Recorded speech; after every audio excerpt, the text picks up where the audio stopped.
Good evening. This is my case study involving the internet use violations. We're going to begin with the problem identification. What we know. We know that Dr. Forbes is an experienced principal who has great community support. Ms. Woods is an inexperienced teacher. This is her second year, and she has not been following administrative suggestions to bridge some problems within her classroom. The parents in this community are very involved and have often complained about the rigor in Ms. Walker's course.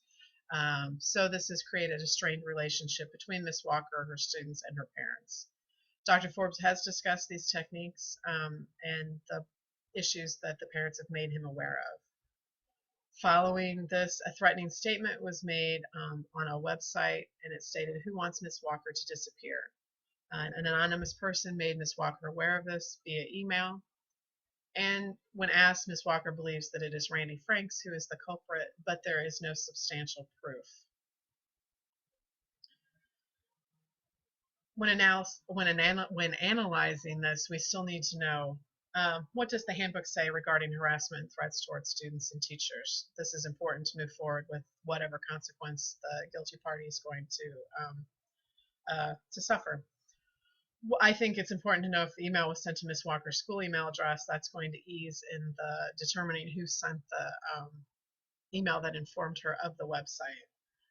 Also, I'd be curious to see if Dr. Forbes has personally observed Ms. Walker's classes, because to me the disconnect in the classroom is the underlying problem that has led to these threatening comments online. And I would question if Randy Frank's parents were part of the group of parents who had voiced their concern about Ms. Walker's instruction. That might provide more proof that it was actually him. And then I would want to know what kind of relationship Dr. Forbes and Randy do have as we move forward, and perhaps he is the guilty party. I think that would be important to know. And also if any of other teachers have had this type of issue.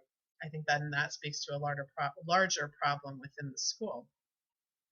So the problem at hand for Dr. Forbes is who made this public internet threat towards Ms. Walker and what he's going to do about that. Ms. Walker now feels unsafe to stay in her home to home, and so action needs to be taken swiftly. School should be a safe place for all students and staff, and when these threats are made, that is no longer the case. My proposed action plan would begin with my first discussion with Ms. Walker. I would reassure her, validate her feelings of concern that this is going to be taken seriously, but we're not going to jump to any conclusions about who the culprit is, that we're going to get to the bottom of it and do our best to figure out who it was.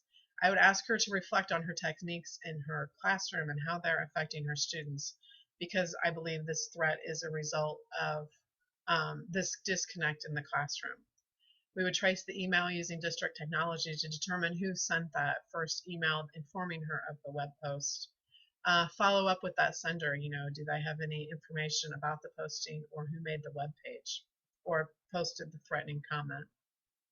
I then would send an email to all of Ms. Walker's students and their parents, informing them that this threat has been made and that the school is taking it seriously, and that if the responsible party would like to come forward, that would be advised, so that this could be handled within the school building and no police would need to be involved. If that doesn't happen, then the next morning I will be interviewing all of Ms. Walker's students with my assistant principal, so that we can determine who indeed is responsible for these threats. If no one comes forward, I would interview Mrs. Walker's students. I would begin interviews alphabetically to ensure anonymity and no perceived prejudice towards any one student. Only when there's adequate proof, like an admission, will any student be served with a consequence. And I also would follow up with a school-wide PBIS lesson on appropriate social media use. I think this is a huge issue for high schools and middle schools. Kids don't understand the consequences of what they're putting out there online, and that this would benefit all students. In dealing with the consequences, I would follow the guidelines in the handbook, and those should be clear and consistent. It shouldn't have changed from the last time this happened, and as we go forward, the consequences should stay consistent. And then lastly, I would have a meeting with Ms. Walker's students and their parents so that we can facilitate a moving ahead step, that she's going to be working on her instruction, and this is why her rigor is the way that it is. I think some that again, this is the underlying problem that has led to the threat, is this disconnect in the classroom. When resolving these issues, definitely think about the success of all students when you're making decisions as an administrator. That threat needed to be taken seriously. Students must understand the consequences of their actions. Students and staff should feel safe at school, and they should not be threatened. So all the students need to understand that there will be consequences for their actions. No student was singled out. They were all treated equally as we were interviewing students to try and get to the bottom to determine who the responsible party was. There was an opportunity for the guilty person to take responsibility. I think that's important. Everybody makes a mistake, and we didn't need to make it a bigger deal than it had already become. And everybody's going to move forward without any further consequence once this issue has been settled. No hard feelings, no lingering effects for the guilty party. And as long as the student handbook is followed, the consequence is handed out. I think that is what promotes the success of all students, if we have clear, consistent guidelines that they've been made aware of.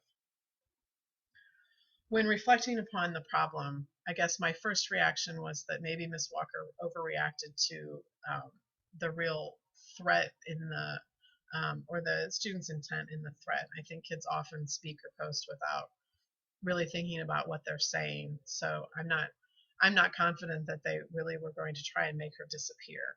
And I'd be curious about what were the techniques that Dr. Forbes suggested and why she hadn't implemented them.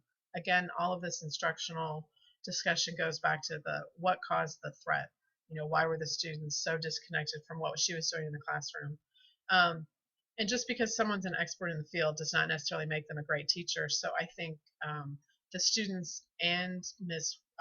Walker could have benefited from her having a mentor of some type. If the students were feeling such stress about one class, then I think closer monitoring of this class would have benefited all of the students. And there was no substantial evidence that Randy Franks was the guilty party. Ms. Walker jumped to conclusion because he is troublesome in class. I know we all tend to do that sometimes in class, but just because somebody's been troubling previously doesn't mean that they're the culprit today. So we must leave our bias at the door, I think. And my thought on that is, if he's as straightforward in class about his feelings, telling her what he thinks and what he dislikes, he has no real reason for making veiled threats online. So perhaps it is someone who doesn't feel quite so comfortable being so openly negative towards her in the classroom. And then it's also ironic that these parents and students were concerned about their grades, yet they made these comments online that could result in serious consequences. The threat needs to be taken seriously without jumping to any conclusions, because the building administration is responsible for the safety of staff and students alike. So we can't, as administrators, we cannot overlook what threats are made, and this is definitely an ethical response, is that we have to find who the guilty party was. And providing an opportunity for that guilty person to confess, I think, is ethical and moral, because it's going to allow for this situation not to escalate, thus creating a much more pleasing environment for everybody for the appropriate consequences to be issued. And I think notifying parents that I'm going to be interviewing all these students, and that is the best approach. That's the ethical manner in which to interview students when there is an issue such as this, as we're trying to figure out, who the root cause and who is responsible. When we're talking about being fair, I think we must, and acting with integrity, the situation needed to be dealt with quickly, and that shows respect for Ms. Walker. Not making assumptions until all of the information is gathered is fair to all students. And implementing a school-wide PBI lesson plan it doesn't single out just Ms. Walker students, but it provides a learning opportunity for all students regarding the social media use. So then again, it's promoting the success of all students while being fair and not singling just her students that were involved out.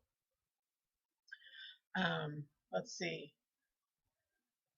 I think following up with Ms. Walker regarding the implementation of the new techniques demonstrates the building leader also as the instructional leader, and that's to me is an important part of being professional as an administrator.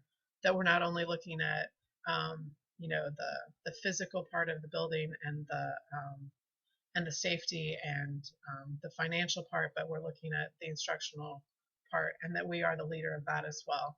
Clearly communicating with parents and students about the process is definitely a professional way to do that. You need to keep parents and the community informed about what's happening in their class, in their building, and keep those lines of communication open. And then by facilitating that meeting, that mediation between Ms. Walker and her students and her parents, I think that allows then for the best instruction for the students. Students and parents now understand why she's stressing such rigor, and they can share their concerns that maybe we need to work into that rigor, that students aren't quite ready to that, but then that speaks to that disconnect maybe in instructional practices from teacher to teacher. So those are the actions that I feel would solve this problem and determine who was responsible for the threat, and thus treating everyone with fairness and integrity and acting in an ethical manner to get to the bottom of this situation.